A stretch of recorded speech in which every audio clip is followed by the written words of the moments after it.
କେଉଁଭଳି ସିନ୍ଦୁର ଲଗାଇବା ଦ୍ୱାରା ସ୍ୱାମୀଙ୍କର ଆୟୁଷ ବୃଦ୍ଧି ହୋଇଥାଏ ଓ ଭୁଲରେ ବି ସିନ୍ଦୁର ତଳେ ପଡ଼ିଯିବାର ଅର୍ଥ କ'ଣ ହୋଇଥାଏ? ଦର୍ଶକ ବନ୍ଧୁ, ସିନ୍ଦୁରର ମହତ୍ତ୍ୱ ଆପଣମାନେ ସମସ୍ତେ ଜାଣିଥିବେ।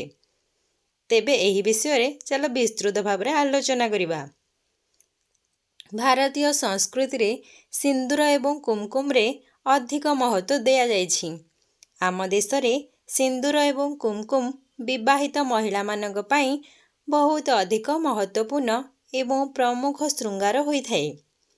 ଏହି ସିନ୍ଦୁର ଏବଂ କୁମକୁମ ସହିତ ସଧବା ନାରୀମାନଙ୍କର ଗଭୀର ଶ୍ରଦ୍ଧା, ଆସ୍ଥା ଓ ବିଶ୍ୱାସ ଯୋଡ଼ି ହୋଇ ରହିଥାଏ।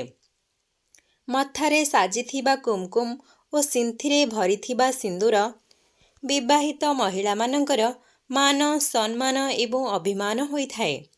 କିନ୍ତୁ ଅଧିକାଂଶ ମହିଳା ଏହା ଜାଣନ୍ତି ନାହିଁ କି ସିନ୍ଦୁର ଓ କୁମକୁମ ଲଗାଇବା ପାଇଁ କିଛି ସ୍ୱତନ୍ତ୍ର ନିୟମ ରହିଥାଏ, ଯାହାକି ଆମ ଶାସ୍ତ୍ରରେ କୁହାଯାଇଛି ଏବଂ ସେହି ନିୟମକୁ ପ୍ରତ୍ୟେକ ବିବାହିତ ମହିଳାମାନେ ଧ୍ୟାନର ସହିତ ମନେ ରଖି ତାକୁ ପାଳନ କରିବା ଉଚିତ।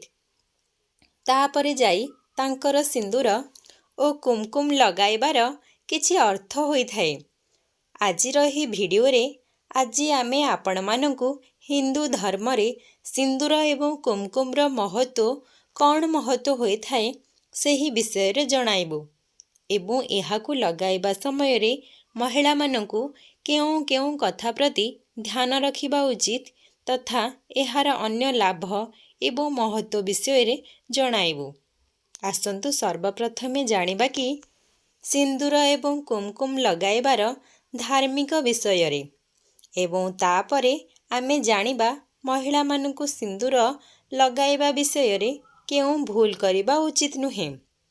ସର୍ବପ୍ରଥମେ ସବୁଠାରୁ ପ୍ରଥମ କଥା ହେଉଛି ମହିଳାମାନଙ୍କର 16 ଶୃଙ୍ଗାର ଭିତରୁ ସବୁଠୁ ମହତ୍ତ୍ୱପୂର୍ଣ୍ଣ ଶୃଙ୍ଗାର ହେଉଛି ସିନ୍ଦୁର ଏବଂ କୁମକୁମକୁ ସବୁଠାରୁ ମହତ୍ତ୍ୱପୂର୍ଣ୍ଣ ଶୃଙ୍ଗାର ବୋଲି ମନାଯାଇଥାଏ। ହିନ୍ଦୁ ଧର୍ମରେ କୁମକୁମର ବହୁତ ଅଧିକ ମହତ୍ତ୍ୱ ରହିଥାଏ। ଭଗବାନଙ୍କର ପୂଜା ବା କୌଣସି ଧାର୍ମିକ ଅନୁଷ୍ଠାନ କରିବା ସମୟରେ ପୂଜା ସାମଗ୍ରୀରେ କୁମକୁମ ରହିବା ବହୁତ ଅଧିକ ଜରୁରୀ ହୋଇଥାଏ। ପ୍ରତ୍ୟେକ ଶୁଭ କାର୍ଯ୍ୟରେ କୁମକୁମର ଉପଯୋଗ କରାଯାଇଥାଏ ଏବଂ ତା ସହିତ କାହାର ସମ୍ମାନରେ ବି କୁମକୁମ ଲଗାଯାଇଥାଏ। କୁମକୁମ ଉପରେ ମହିଳାମାନଙ୍କର ଗଭୀର ଆସ୍ଥା ଯୋଡ଼ି ହୋଇ ରହିଥାଏ। ମହିଳାମାନେ ସିନ୍ଦୁର ଓ କୁମକୁମକୁ ନିଜର ଅଖଣ୍ଡ ସୌଭାଗ୍ୟର ପ୍ରତୀକ ବୋଲି ମାନିଥାନ୍ତି। ସିନ୍ଦୁର ଏବଂ କୁମକୁମ ଲଗାଇବା ଦ୍ୱାରା ତାଙ୍କର ସ୍ୱାମୀଙ୍କର ଆୟୁଷ ବୃଦ୍ଧି ହୋଇଥାଏ। ଏହି ବିଶ୍ୱାସ ଓ ମାନ୍ୟତା ପ୍ରାଚୀନ କାଳରୁ ଚାଲି ଆସୁଛି। ଦ୍ୱିତୀୟ କଥା ହେଉଛି କୁମକୁମ ଓ ସିନ୍ଦୁରକୁ ସମୃଦ୍ଧି ଏବଂ ଶକ୍ତିର ପ୍ରତୀକ ବୋଲି ମନାଯାଇଥାଏ। ମାତା ଲକ୍ଷ୍ମୀ ସମୃଦ୍ଧିର ପ୍ରତୀକ ଏବଂ ମାତା ଦୁର୍ଗା ଶକ୍ତିର ପ୍ରତୀକ ହୋଇଥାନ୍ତି। ମାତା ଲକ୍ଷ୍ମୀ ଏବଂ ମାତା ଦୁର୍ଗାଙ୍କ ଶୃଙ୍ଗାର ବିନା କୁମକୁମ ଓ ବିନା ସିନ୍ଦୁରରେ ସମ୍ପୂର୍ଣ୍ଣ ହୋଇନଥାଏ। ସେଥିପାଇଁ ପ୍ରତ୍ୟେକ ବିବାହିତ ମହିଳାଙ୍କ ପାଇଁ ସିନ୍ଦୁର ଏବଂ କୁମକୁମ ଲଗାଇବାର କିଛି ପରମ୍ପରା ରହିଥାଏ। ଏମିତି କରିବା ଦ୍ୱାରା ମହିଳାମାନଙ୍କର ଆତ୍ମଶକ୍ତି ବୃଦ୍ଧି ପାଇଥାଏ ଏବଂ ଘରକୁ ସୁଖ ସମୃଦ୍ଧି ଆସିଥାଏ। ତୃତୀୟ କଥା ହେଉଛି ସିନ୍ଦୁର ଓ କୁମକୁମ ଲଗାଇବାର ବୈଜ୍ଞାନିକ ଦୃଷ୍ଟିରେ କିଛି ଲାଭ ବୋଲି କୁହାଯାଇଛି। ସିନ୍ଦୁର ଲଗାଇବା ଦ୍ୱାରା ଆମର ମୁଣ୍ଡ ଥଣ୍ଡା ହୋଇ ରହିଥାଏ। ସେହିଭଳି ଭାବରେ କୁମକୁମକୁ ମଥାରେ ଲଗାଇବା ଦ୍ୱାରା ମନରେ ଏକାଗ୍ରତା ବଢ଼ିଥାଏ। କାହିଁକି ନା ସ୍ତ୍ରୀମାନଙ୍କ ମଥାରେ ଯେଉଁ ଆଜ୍ଞାଚକ୍ର ହୋଇଥାଏ ତା ଉପରେ କୁମକୁମର ପ୍ରଭାବ ପଡ଼ିଥାଏ, ଯାହାକି ମହିଳାମାନଙ୍କରେ ମନକୁ ନିୟନ୍ତ୍ରଣ କରିଥାଏ। ମଥାରେ ଲଗାଯାଇଥିବା କୁମକୁମ ମହିଳାମାନଙ୍କୁ ଖରାପ ଶକ୍ତିରୁ ରକ୍ଷା କରିଥାଏ ଏବଂ ତନ୍ତ୍ର ମନ୍ତ୍ର ସମ୍ମୋହନ ଶକ୍ତିର ଦୁଷ୍ପ୍ରଭାବ ହୋଇନଥାଏ। ଆସନ୍ତୁ ଜାଣିବା ସିନ୍ଦୁର ଏବଂ କୁମକୁମ ଲଗାଇବାର ଉପଯୋଗୀ ନିୟମ ବିଷୟରେ। ସବୁଠାରୁ ମହତ୍ତ୍ୱପୂର୍ଣ୍ଣ କଥା ହେଉଛି କି ସବୁ ବିବାହିତ ମହିଳାମାନେ ଧ୍ୟାନ ରଖିବା ଉଚିତ କି ନିଜର କୁମକୁମ ଲଗାଇବା ପାଇଁ ଏବଂ ସିନ୍ଥିରେ ସିନ୍ଦୁର ଭରିବା ପାଇଁ ମହିଳାମାନଙ୍କୁ ସର୍ବଦା ଅନାମିକା ଆଙ୍ଗୁଳିର ପ୍ରୟୋଗ କରିବା ଉଚିତ। ଏହା ପଛରେ ଶାସ୍ତ୍ରରେ କୁହାଯାଇଛି କି ଆମର ଅନାମିକା ଆଙ୍ଗୁଳିରେ ଶରୀରର ଶକ୍ତି ତତ୍ତ୍ୱ ଏବଂ ଆଜ୍ଞା ଚକ୍ରକୁ ତୁରନ୍ତ ଜାଗ୍ରତ କରିବାର କ୍ଷମତା ରହିଥାଏ। ସେଥିପାଇଁ ନିଜକୁ ସିନ୍ଦୁର ଓ କୁମକୁମ ଲଗାଇବା ସମୟରେ ଅନାମିକା ଆଙ୍ଗୁଠିର ପ୍ରୟୋଗ କରନ୍ତୁ। ଆମେ ଯଦି ଅନ୍ୟ କୌଣସି ବ୍ୟକ୍ତିର କୁମକୁମ ଲଗାଉଛନ୍ତି ତାହେଲେ ସର୍ବଦା ମଧ୍ୟମ ଆଙ୍ଗୁଠିରେ ଲଗାଇବା ଉଚିତ। କାହିଁକି ନା ମଧ୍ୟମ ଆଙ୍ଗୁଠିରେ ବହୁତ ଅଧିକ ମାତ୍ରାରେ ତେଜ ରହିଥାଏ, ଯେଉଁଥିରେ ଖରାପ ଶକ୍ତିରୁ ଆମକୁ ରକ୍ଷା ମିଳିବାର ଉପାୟ ମିଳିଯାଇଥାଏ, ରକ୍ଷା କରିବାର କ୍ଷମତା ରହିଥାଏ। ସେଥିପାଇଁ ଯଦି ସାମ୍ନା ଲୋକ ଭିତରେ ଖରାପ ଶକ୍ତି ରହିଥାଏ ତାହେଲେ ସେ ଆଙ୍ଗୁଠି ମାଧ୍ୟମରେ ଶରୀର ଭିତରକୁ ପ୍ରବେଶ କରିପାରେ ନାହିଁ। ଅନେକ ସମୟରେ କୌଣସି ଧାର୍ମିକ ଅନୁଷ୍ଠାନରେ ପଣ୍ଡିତ ବା ମହିଳାମାନେ ଅନ୍ୟ ମହିଳାମାନଙ୍କୁ ଆବଶ୍ୟକତା ଠାରୁ ଅଧିକ ମାତ୍ରାରେ କୁମକୁମ ଲଗାଇ ଦେଇଥାନ୍ତି ଏବଂ ତୁରନ୍ତ ସେ ମହିଳାମାନେ ଅତିରିକ୍ତ କୁମକୁମକୁ ପୋଛି ଦେଇଥାନ୍ତି। ଏହି ଦୁଇଟି କଥା ସମ୍ପୂର୍ଣ୍ଣ ଭାବରେ ଭୁଲ ହୋଇଥାଏ। କୁମକୁମ ଅଳ୍ପ ମାତ୍ରାରେ ଲଗାଇବା ଉଚିତ ଏବଂ ଏହାକୁ ତୁରନ୍ତ ହିଁ ପୋଛିଦେବା ଉଚିତ ନଥାଏ।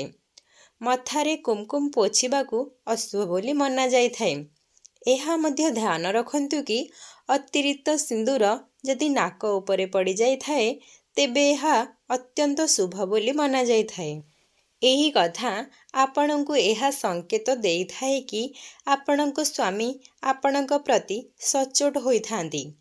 ଆପଣଙ୍କୁ ଆଶ୍ଚର୍ଯ୍ୟ ଲାଗିବ କି ସିନ୍ଦୁର ଏବଂ କୁମକୁମ ଯଦି ଭୁଲରେ ଭୂମିରେ ତଳେ ପଡ଼ିଯାଏ ତାହେଲେ ଏହାକୁ ଶୁଭ ସଂକେତ ବୋଲି ମନାଯାଇଥାଏ। ଆପଣ ତୁରନ୍ତ ଏହି ତଳେ ପଡ଼ିଯାଇଥିବା ସିନ୍ଦୁର ବା କୁମକୁମକୁ ନମସ୍କାର କରନ୍ତୁ ଏବଂ ନିଜକୁ ଓ ଘରର ଅନ୍ୟ ସଦସ୍ୟମାନଙ୍କୁ ସେହି ସିନ୍ଦୁର ବା କୁମକୁମକୁ ଲଗାଇ ଦିଅନ୍ତୁ। ତାପରେ ଯେଉଁ ସିନ୍ଦୁର ବା କୁମକୁମ ବଳିଯିବ ତାକୁ ନେଇ ଫୁଲ କୁଣ୍ଡିଆରେ ରଖିଦିଅନ୍ତୁ। ଧ୍ୟାନ ରଖନ୍ତୁ କି ସେଥିରେ କାହାର ପାଦ ବାଜିବା ଉଚିତ ନୁହେଁ, କାହିଁକି ନା ଏହାର ଉପଯୋଗ ପୂଜା ପାଠରେ ହୋଇଥାଏ।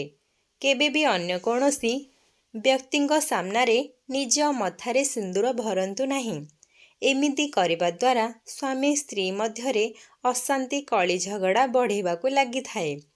ଆପଣ ଅନ୍ୟ କୌଣସି ଶୃଙ୍ଗାର ସାମଗ୍ରୀକୁ ଅନ୍ୟ କାହା ସହିତ ବାଣ୍ଟି ପାରିବେ, କିନ୍ତୁ ଭୁଲରେ ବି ନିଜର ସିନ୍ଦୁରକୁ ଅନ୍ୟ କାହା ସାଥିରେ ବାଣ୍ଟନ୍ତୁ ନାହିଁ। ସେ ବ୍ୟକ୍ତି ଯେତେ ଆପଣାର ନିଜର ହେଲେ ବି କେବେ ବି ସିନ୍ଦୁର ଦିଅନ୍ତୁ ନାହିଁ। ସିନ୍ଦୁରକୁ ସର୍ବଦା ମୁଣ୍ଡର ମଝି ସିନ୍ଥିରେ ଭରିବା ଉଚିତ।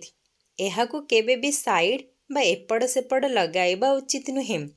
କେବେ କେବେ କିଛି ମହିଳାମାନେ ସିନ୍ଦୁରକୁ ଏମିତି ଲଗାଇଥାନ୍ତି ଯେ ତାଙ୍କର ସିନ୍ଦୁର କେଶ ମଧ୍ୟରେ ଲୁଚିକରି ରହିଯାଇଥାଏ, କିନ୍ତୁ ଏମିତି କରିବାକୁ ଅଶୁଭ ବୋଲି ମନାଯାଇଥାଏ। ବିବାହିତ ମହିଳାମାନଙ୍କୁ ବିବାହ ପୂର୍ବରୁ ଶାସ୍ତ୍ରରେ କୁହାଯାଇଛି କି ସେମାନେ ସବୁ ଶୃଙ୍ଗାର କରିପାରିବେ, କିନ୍ତୁ ସିନ୍ଥିରେ ସିନ୍ଦୁର ଭରିବାର ଅଧିକାର ତାଙ୍କୁ ବିବାହ ପରେ ହିଁ ମିଳିଥାଏ। ସେଥିପାଇଁ ଅବିବାହିତ କନ୍ୟାମାନେ କେବେ ବି ସିନ୍ଦୁର ଭରିବା ଉଚିତ ନୁହେଁ। ଏହି ସବୁ ମହତ୍ତ୍ୱପୂର୍ଣ୍ଣ କଥାଗୁଡ଼ିକ ହେଉଛି ଯେ ଯାହା କୁମକୁମ ଏବଂ ସିନ୍ଦୁର ଲଗାଇବା ସମୟରେ ମହିଳାମାନଙ୍କୁ ଧ୍ୟାନ ରଖିବା ଉଚିତ। ଆଶା କରୁଛୁ ଆଜିର ଭିଡ଼ିଓଟି ଆପଣମାନଙ୍କୁ ନିଶ୍ଚୟ ଭଲ ଲାଗିଥିବ। ତାହେଲେ ଭିଡ଼ିଓକୁ ଡେରି ନ କରି ଜଲ୍ଦି ହିଁ ଲାଇକ୍ଟେ କରିଦିଅନ୍ତୁ। ଯଦି ଏହିଭଳି ଭିଡ଼ିଓ ଆଗକୁ ଦେଖିବାକୁ ଚାହୁଁଛନ୍ତି ଆମର ନିଜ ଚ୍ୟାନେଲ ମାନି ଭଏସ୍କୁ ସବସ୍କ୍ରାଇବ୍ଟିଏ କରିଦିଅନ୍ତୁ ଓ ବେଲ୍ ଆଇକନ୍କୁ କ୍ଲିକ୍ କରିଦିଅନ୍ତୁ। କମେଣ୍ଟରେ ଜୟ ମହାଲକ୍ଷ୍ମୀ ଏବଂ ଜୟ ଗୌରୀମା ଲେଖିଦିଅନ୍ତୁ। ସର୍ବପ୍ରଥମ ନୋଟିଫିକେସନ୍ ପାଇଁ ବେଲ୍ ଆଇକନ୍କୁ କ୍ଲିକ୍ କରିଦିଅନ୍ତୁ।